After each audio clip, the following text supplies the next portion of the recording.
मेहता का उल्टा चश्मा। कड़ा इलेक्ट्रॉनिक्स लाया है, रोज खेलो रोज जीतो, हर दिन 5,000 तक का इनाम जीतने का मौका। अभी डाउनलोड करो। तो बापूजी दूसरा सेक्रेटरी कौन बनेगा?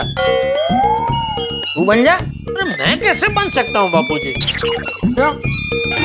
सेक्रेटरी के कितने सारे काम होते हैं, पूरी सोसाइटी का हिसाब किताब देखना, फिर सबका मेंटेनेंस का चेक जमा करना, फिर सोसाइटी का वो छोटा मोटा रिपेयरिंग का काम देखना, और सबसे मेन बापूजी सुविचार।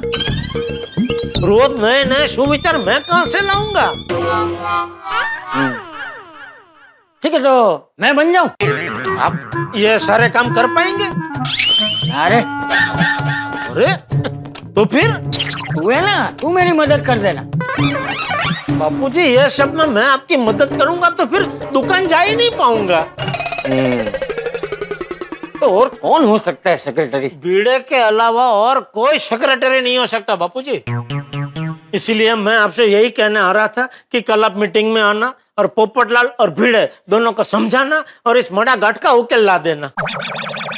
अरे मैं ये कहने आ रहा था। अरे वाह, क्या अरे वाह? मतलब आपने पहले ही नक्की कर लिया था कि आप कल मीटिंग में आएंगे और दोनों को समझाएंगे। अरे नहीं भाई, मैं तो तुझे ये कहने आ रहा था कि कल की मीटिंग में मैं नहीं आ पाऊंगा। क्यों?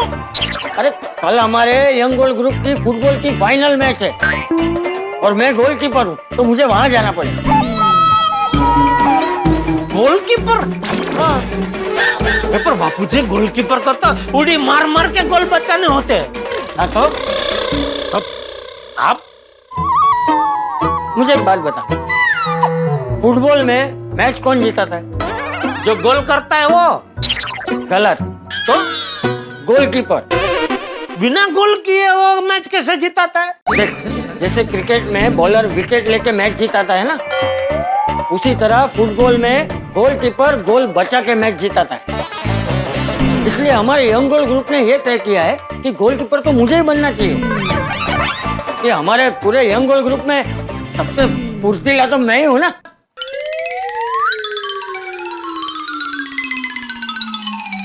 इसलिए मुझे गोल बचाने जाना पड़ेगा जेठिया। कल हमारी टीम को फाइनल मैच जिताने की बहुत बड़ी जिम्मेदारी है मुझ पे, इसलिए मुझे जाना ही पड़ेगा। ठीक है, चल। शुभ रात्रि। हाँ, शुभ रात्रि। और हाँ, कल की मीटिंग के लिए नहीं बापूजी ने ऑल बेस्ट मत बोलना। क्यों? क्योंकि कल की मीटिंग में अगर कोई पॉजिटिव निर्णय नहीं आया तो आपका ऑल बेस्ट बेकार हो जाएगा, और मैं नहीं चाहता आपका आशीर्वाद बेकार जाए। इतना नकारात्मक सोचता है तू जेठिया। नकारात्मक मत सोच, है? सकारात्मक सोच, सब अच्छा ही होगा। कल की मीटिंग के लिए ऑल द बेस्ट। शुभ रात्रि। आपकी बात बराबर है बापूजी, लेकिन जो परिस्थिति है उसके मुद्दे नजर रखते हुए लगता नहीं है कल कुछ सकारात्मक होगा। Good morning Gokuldham.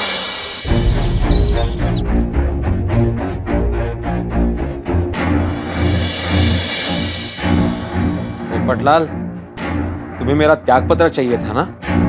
आज की मीटिंग में मैं मेरा त्यागपत्र देकर ही रहूंगा।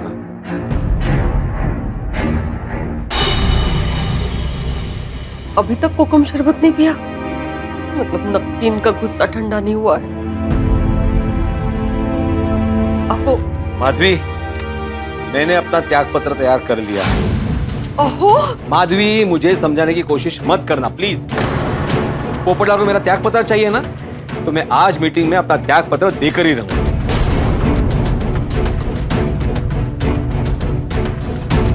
और एक बार आप ठंडे दिमाग से सोचिए। माधवी, तुम मुझे दिमाग ठंडा रखने के लिए कह रही हो, लेकिन ये पोपटलाल कड़क की धूप में आग की तरह बरसता है, उसका क्या? तो आप बारिश बनकर बरसिए ताकि उनके गुस्से की आग ठंडी हो जाए। देखिए, मैं समझ सकती हूँ कि आपको परेशानी होती है, लेकिन आप थोड़ा शांति से सोचिए। बहुत हो गई शांति माधवी, बहुत हो गई शांति, अब होगी क्रांति। मैं भी देखना चाहता हूँ कि मेरे बगैर सोसाइटी का काम कैसे होगा। आप पोपट भाऊजी की बातों को इतना सीरियसली क्यों ले रहे हो?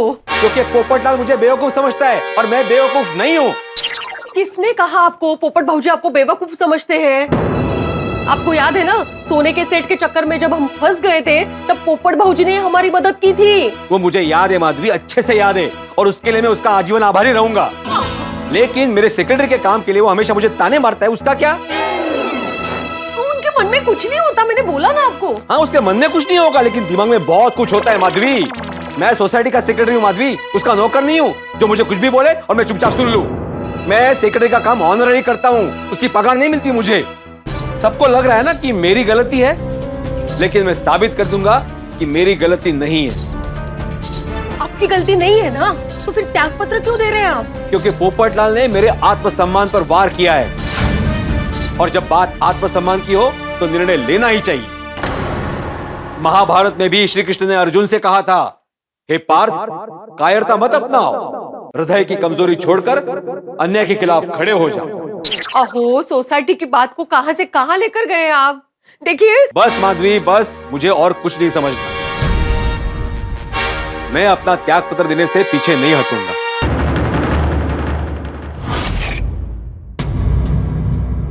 मैं गलत नहीं हूं माधवी, मैं भी देखना चाहता हूं कि मेरे बाद सोसाइटी कौन संभालेगा। अरे ऐसा सोचना ही मत कि तेरे बिना सोसाइटी को कौन संभालेगा। आज मैं तेरा त्याग पत्र लेकर रहूंगा, क्योंकि चाणक्य नीति में साफ साफ लिखा है कि जब एक राजा की अपने प्रजा के प्रति निष्ठा कम होती है या वो अपने दायित्व से चूकता है तो उसे एक पल के लिए भी सिंहासन पर रहने का अधिकार नहीं है।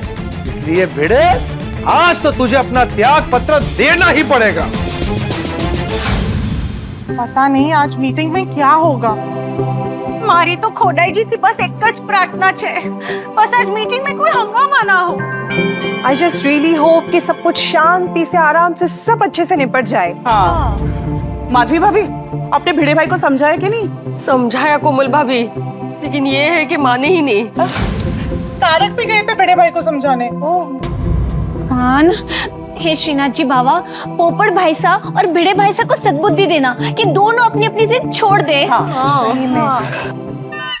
ये पोपटलाल और भिड़े दोनों के दोनों अपनी जिद पे अड़े हुए हैं। मुझे तो टेंशन हो रहा है, पता नहीं आज मीटिंग में क्या होगा। हाँ, गुस्सो आग समान है, जड़ा हुए आपारो घर, प्यार की छाव में बैठ जा, ठंडो होसी असर। मतलब गुस्सा जो होता है ना, वो आग समान होता है, तो वो खुद को ही जला देता है। इसलिए प्यार की छाव में बैठना चाहिए, उससे मन ठंडा भी हो जाता है और माहौल भी अच्छा हो जाता है। भिड़े मास्टर आ गया।